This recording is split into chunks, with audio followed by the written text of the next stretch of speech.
देश की संस्कृति लुटी पिटी और इतनी लुटी कि आज एक समय ऐसा आ गया है कि जहां पर देश के प्रत्येक बच्चे को ये पता रहता था कि हमारा कर्तव्य क्या है, धर्म क्या है, ईश्वर की भक्ति क्या है, छोटे छोटे बच्चों को पता रहता था। लेकिन एक आज का समय है, बच्चे ये तक नहीं जानते कि हमारे धार्मिक ग्रंथ कौन से हैं, बच्चे ये तक नहीं जानते हमारे आइडल कौन हैं, बच्चे ये तक नहीं जानते कि भारतीय संस्कृति क्या है। तो इसका परिणाम आप लोग देख रहे हैं। एक ईसाई के बच्चे से कहा जाए ना कि जाकर के चर्च में प्रार्थना करनी है, कैंडल जलानी है, तो चाहे धरती इधर से उधर हो जाए वो अपनी चीजों को छोड़ेंगे नहीं। एक मुसलमान के बच्चे से कहा जाए कि जाकर के मस्जिद में नमाज पढ़नी है, कुरान पढ़नी है, तो चाहे धरती इधर से उधर हो जाए वो छोड़ेंगे नहीं अपनी चीजों को। और एक हिंदू के बच्चे से कहा जाए कि बैठ करके संध्या यज्ञ करना है, तो चाहे धरती इधर से उधर हो जाए करेंगे। तो उसका परिणाम क्या है, वो लोग आगे बढ़ते हुए दिखाई दे रहे और हम लोग पीछे हटते हुए दिखाई दे रहे। जरा विचार कीजिएगा, अगर ईसाइयों को इस देश से निकाल दिया जाए, भारत देश से निकाल दिया जाए, तो दुनिया के 105 देशों पर राज करता है, कहीं भी जाकर के रह लेंगे। मुसलमानों को निकाल दिया जाए तो दुनिया के अंदर 56 देशों पर राज करता है, कहीं भी जाकर के रह लेंगे। और अगर हिंदुओं को निकाल दिया जाए तो है कोई जगह? फिर तो वही दादा पृथ्वी सिंह बेधड़क वाली बात हो गई कि पेट पर बड़े बड़े पत्थर बांधकर डूब करके तो मर सकते हैं, लेकिन कहीं भी दुनिया के अंदर जगह नहीं है। जरा सा हम संभलने का प्रयास करें, अपने संस्कृति को हम जानने का प्रयास करें, क्योंकि हमारी संस्कृति ही हमारा वो हथियार थी जिसके बलबूते पर ये देश विश्व गुरु कहलाता रहा। हमारी संस्कृति ही वो हथियार थी जिसके बलबूते पर ये देश सारी दुनिया का सिरमौर रहा, सरताज बन करके रहा। वो भारतीय संस्कृति ही वो हमारा हथियार थी जिसके कारण से ये देश सोने की चिड़िया कहलाया, वही थी।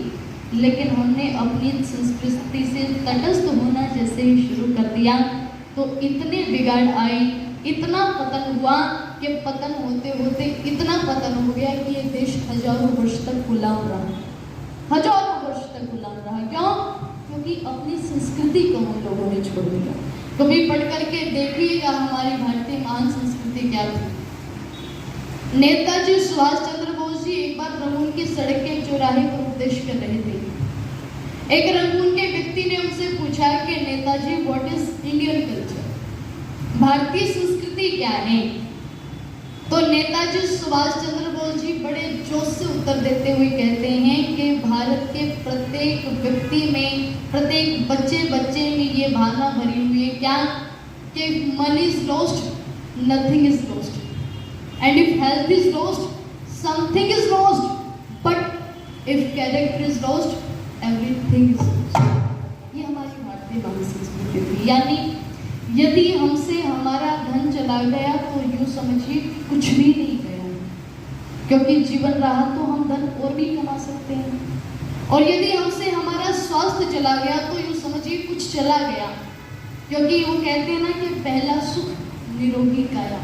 लेकिन ध्यान रखिएगा, यदि हमसे हमारा चरित्र चला गया तो यूँ समझ लीजिएगा सब कुछ चला गया। ये हमारी भारतीय महान संस्कृति थी। लेकिन आज संस्कृति तिल तिल करके जलती हुई दिखाई दे रही है। लोगों के आचार विचार संस्कार व्यवहार सब कुछ बदल गया, सब कुछ बिगड़ गया। तो बहुत सुंदर पंक्तियां लिखी कवि ने क्या,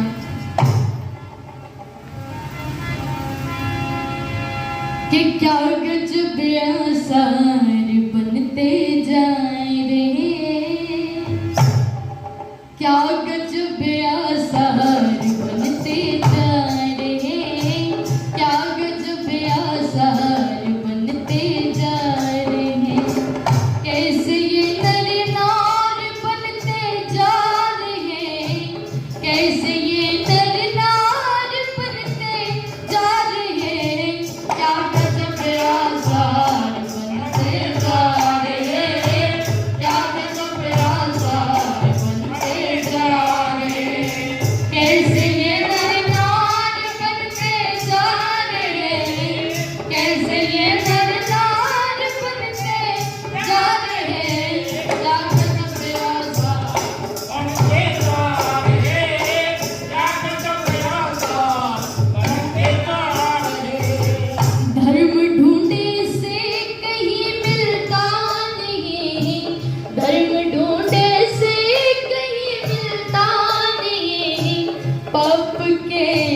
पाप के बाजार बनते जा रहे, पाप के बाजार बनते जा रहे, क्या गजब आजार बनते जा रहे, क्या गजब आजार बनते जा रहे।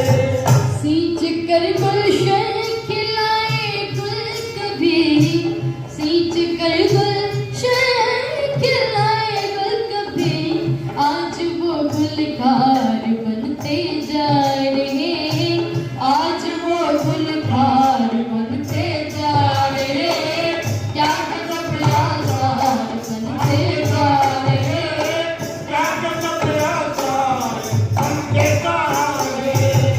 डाकुओं की बात तो हम क्या करें, डाकुओं की बात तो हम क्या करें, साधु भी खूंखार बनते जा रहे, साधु भी खूंखार बनते जा रहे, क्या गजब आजार बनते जा रहे, क्या गजब आजार बनते जा रहे। जितने भी डाकू लुटेरे हैं यहाँ, जितने भी डाकू लुटेरे हैं यहाँ, सब पुलिस के यार बनते जा रहे, सब पुलिस के यार बनते जा रहे, क्या गजब आजार बनते जा रहे, क्या गजब आजार बनते जा रहे। खा के रबड़ी दूध मक्खन संतरे, खा के रबड़ी दूध मक्खन संतरे, लोग क्यों बीमार पड़ते जा रहे, लोग क्यों बीमार पड़ते जा रहे, क्या गजब आजार बनते जा रहे, क्या गजब आजार बनते जा रहे। जल न जाए विश्व सारा एक दिन, जल न जाए विश्व सारा एक दिन, रात दिन हथियार बनते जा रहे, रात दिन हथियार बनते जा रहे, क्या गजब आजार बनते जा रहे, क्या गजब आजार बनते जा रहे। गैरों से शिकवा शिकायत क्या करें, गैरों से शिकवा शिकायत क्या करें, दोस्त भी गद्दार बनते जा रहे, दोस्त भी गद्दार बनते जा रहे, क्या गजब आजार बनते जा रहे, क्या गजब आजार बनते जा रहे। कैसे ये नर नार बनते जा रहे, कैसे ये नर नार बनते जा रहे, क्या गजब आजार बनते जा रहे, क्या गजब आजार बनते जा रहे, क्या गजब आजार बनते जा रहे, क्या गजब आजार बनते जा रहे।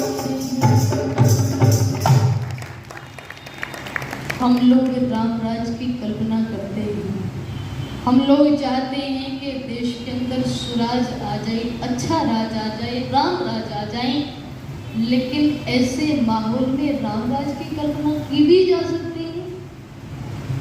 हम लोगों ने राम को इतना माना, इतना पूजा कि हम जानते हैं कि भारतीय संस्कृति की रीढ़ की हड्डी है राम, लेकिन ये जानते हुए भी राम की एक नहीं मानी। राम को तो माना लेकिन राम की एक नहीं मानी।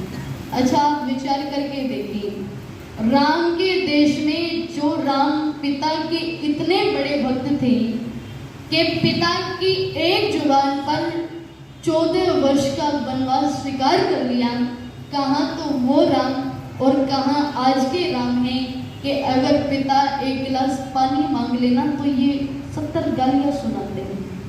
क्या खा करके सोए थे, क्या खा रखा है ऐसा? कावड़ ला करके जल चढ़ा करके आते हैं शिव जी पर, नंगे पैर जाते हैं, दौड़ते हुए जाते हैं, शरीर को कष्ट देते हैं, लेकिन घर के अंदर माता पिता भूख प्यास से बिलख रहे होते हैं, उनको पूछने वाला कोई नहीं है। ये राम की भक्ति रहती है। श्रवण कुमार को मानते हैं, जिस श्रवण कुमार ने अपने माता पिता को पालकी में बैठा करके तीर्थ यात्रा करानी चाहिए और कराई, अपना प्रायश्चित करने के लिए कि मैं तो क्या कर रहा था, मैं क्या सोच रहा था और मेरे माता पिता के साथ में क्या व्यवहार हो रहा था। आप सबने सुनी है वो घटना। कहाँ तो वो श्रवण कुमार अपने माता पिता को तीर्थ यात्रा करा रहा है अपने प्रायश्चित के लिए, और कहाँ ये माता पिता को गालियां दे रहे हैं। ये राम के देश में रह करके कितना बड़ा हुड़दंग, कितना बड़ा हुड़दंग। ये इस भारतीय संस्कृति को लुप्त करने वाली बात है। और ध्यान रखिएगा, जो देश अपनी संस्कृति को और अपने महापुरुषों को भुला देता है, उन देशों के नक्शे से बढ़ जाया करते हैं। इसलिए जरा सा हमें अपनी संस्कृति की ओर ध्यान देना है, अपनी संस्कृति की तरफ हमें आना है, तभी देश का उद्धार होगा, तभी हमारा उद्धार होगा। इसलिए जरा सा एक गीत की पंक्तियां रख करके अपनी मैं वाणी को विवरण करूं। जो लोग सोचते हैं कि राम की भक्ति कर लेने से मात्र सब कुछ हो जाएगा, तो ऐसा नहीं है। राम को पूजते हैं तो वास्तविक रूप में कैसे पूजें कि राम के गुणों को अपने जीवन के अंदर हम धारण करने शुरू कर दें, तो ये सबसे बड़ी राम की भक्ति है। राम के भक्त का आइए, स्वामी जी का आदेश है कि ऋषि दयानंद जी महाराज के विषय में एक गीत में रखा।